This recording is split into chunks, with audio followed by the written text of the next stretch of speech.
Students, I hope आप सभी बढ़िया होंगे। यूपी पॉलिटेक्निक की 8th राउंड की काउंसलिंग 7th राउंड में सीट अलॉटमेंट हो गया। आपने डिस्ट्रिक्ट हेल्प सेंटर पर भी आप विजिट कर चुके होंगे। उसके पहले आपने पेमेंट भी किया होगा सीट एक्सेप्टेंस फी, और सीट एक्सेप्टेंस फी पे करने के बाद जब आप डिस्ट्रिक्ट हेल्प सेंटर पे गए, वहां से आने के बाद जो आपकी बची हुई फी है वो भी आपने पे कर दिया होगा। अब बात आती है जिनको भी सीट नहीं मिली है या फिर जिन्होंने भी अभी तक काउंसलिंग में पार्टिसिपेट नहीं किया, यानी कि 7th राउंड मिस कर दिए।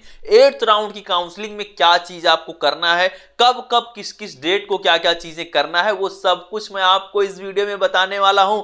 जुड़ जाओ इस चैनल से, अभी तक नहीं जुड़े हो, वैसे तो सभी लोग अब जुड़ ही गए हैं, ऐसी कोई बात नहीं है, लेकिन फिर भी यदि नहीं जुड़े हो, वीडियो को ज्यादा से ज्यादा लाइक करो जिससे ज्यादा से ज्यादा स्टूडेंट तक पहुंचे।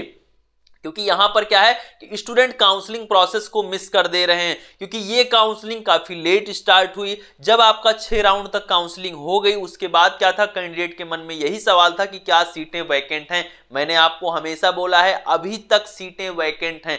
30 से 40% सीटें अभी आपकी जो है वो वैकेंट है। 30 to 40% सीटें अभी वैकेंट हैं, यानी कि 8th राउंड काउंसलिंग से बहुत बड़ी अपॉर्चुनिटी है आप सभी के लिए इस काउंसलिंग में पार्टिसिपेट करने के लिए। मैं आपको दिखाता हूं अब वो डेट, कब कब आपको 8th राउंड के लिए अपने क्या क्या प्रोसेस आपको कंप्लीट करने हैं, किन चीजों का आपको ख्याल रखना है आपकी इस 8th राउंड काउंसलिंग के लिए। तो चलिए मैं आपको वो सारी चीजें स्क्रीन पर दिखाता हूं, सब कुछ अच्छे से समझो। स्टूडेंट्स, आप अपने सभी प्रोसेसेस को कंप्लीट कर चुके हैं, वो आप डिस्ट्रिक्ट हेल्प सेंटर पर जाना हुआ, या सारी चीजें आप कंप्लीट करने के बाद अब आपके पास क्या चीज आपको करना है। यदि आपको कॉलेज नहीं मिला है, अभी तक आपको कहीं भी एडमिशन नहीं मिला है, तो एक अंतिम अवसर आप इसको समझिए। अकॉर्डिंग टू शेड्यूल सीटें बचती हैं तो आपका एडमिशन और होगा, अभी और शेड्यूल आपके आएंगे और डेफिनेटली बचेंगी। एक स्पेशल राउंड तो अभी इसके बाद बनता ही बनता है, वो नेसेसरी है, वो होगा ही होगा।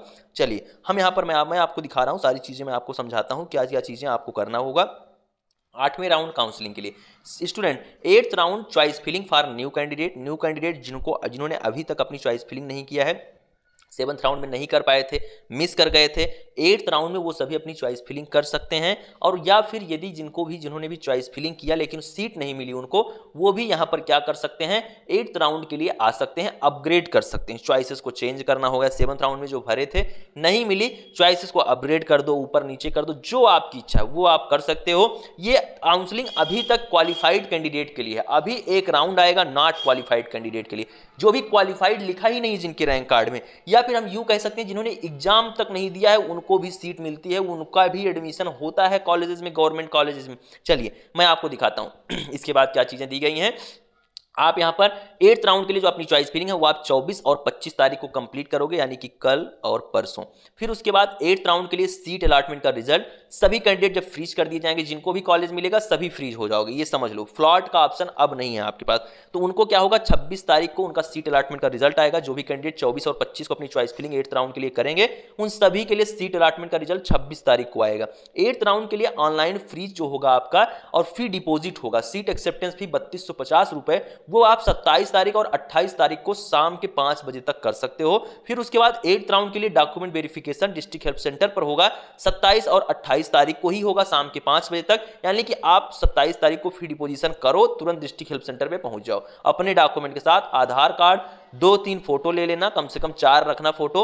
उसके बाद मार्कशीट होनी चाहिए, सीट अलॉटमेंट लेटर, आपका एडमिट कार्ड होना चाहिए जेई कप वाला, ये सारी चीजें आपके पास होनी चाहिए। यदि आपने रिजर्वेशन के लिए अप्लाई किया है तो रिजर्वेशन होना चाहिए। कोई भी डॉक्यूमेंट यदि गलत है तब भी आप जाओ, वहां पर आपका डीबी कर दिया जाएगा, आपसे एक एप्लीकेशन फॉर्म भरवा के फिर कॉलेज में जाते जाते तक आप करेक्ट कर लेना।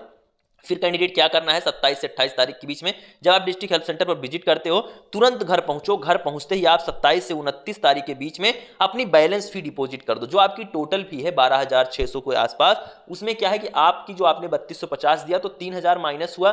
फिर जब घर पहुंचो तो जितनी बची है उन सभी को आप पे कर दो, ठीक है। लगभग 7 से 8,000 रुपए आपको पे करना होता है, तो उसको आपको करना होगा, क्योंकि हॉस्टल फी आपसे वहां जाके ली जाएगी। टोटल 12,000 आपको नहीं करना है, इस चीज को आप समझ लेंगे।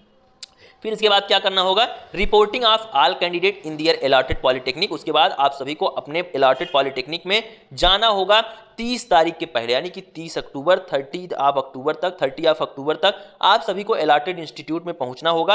वो आपने 7th राउंड में अपनी काउंसलिंग किया हो, 8th राउंड में आपको सीट मिली हो, सारे प्रोसेस कंप्लीट करने के बाद 30 तारीख के पहले पहले आप सभी अपने उस कॉलेज में पहुंचेंगे जो आपको अलॉट हुआ है, जो आपको चाहिए, जिसमें आपको पढ़ना है। एडमिटेड सीट विड्रॉल, जिनको भी लगता है अब मुझे काउंसलिंग से बाहर निकलना चाहिए, वो 31 से 1 तारीख के बीच में ऑप्शन चुन लेंगे। उनका पैसा जो है वो आप ऐसे समझिए कि पैसा आपको 15 से 20 वर्किंग डेज में आपको मिल जाएगा। ये टाइम और भी लग सकता है, पिछली बार लगभग 2 महीने का वक्त लगा था पैसा वापस आने में, बट आएगा जरूर, ये चीज आप समझिए। ये सारे प्रोसेस आप कंप्लीट कर लें। बाकी जो भी चीजें नीचे दी गई हैं मैंने आपको शेड्यूल भेजा ही है, 3250 रुपए के बारे में जिक्र किया गया और सारी चीजें हैं, तो इनका कोई एज इट इज आपके लिए कोई मतलब नहीं है। बस आप डेट पे फोकस करिए। अपनी 8th राउंड के लिए जो आपकी चॉइस फिलिंग है उसको आप जरूर करें अपने दिए हुए इस समय में, यानी कि 24 और 25 तारीख को। ध्यान रखिएगा ये डेट। ये हो गई स्टूडेंट्स 8th राउंड की काउंसलिंग। आप सभी लोग जुड़े रहें इस चैनल से। ये चैनल आपके साथ, आपके एडमिशन के साथ, एडमिशन के बाद आपके साथ बना रहेगा। कोई भी आपको प्रॉब्लम होती है यूपी पॉलिटेक्निक से संबंधित तो आप कमेंट कर सकते हैं, मुझको बता सकते हैं। सारी चीजों का सॉल्यूशन यहां पर आपको मिलने वाला है। मिलते हैं नेक्स्ट वीडियो में। Thank you, love you all, नमस्कार।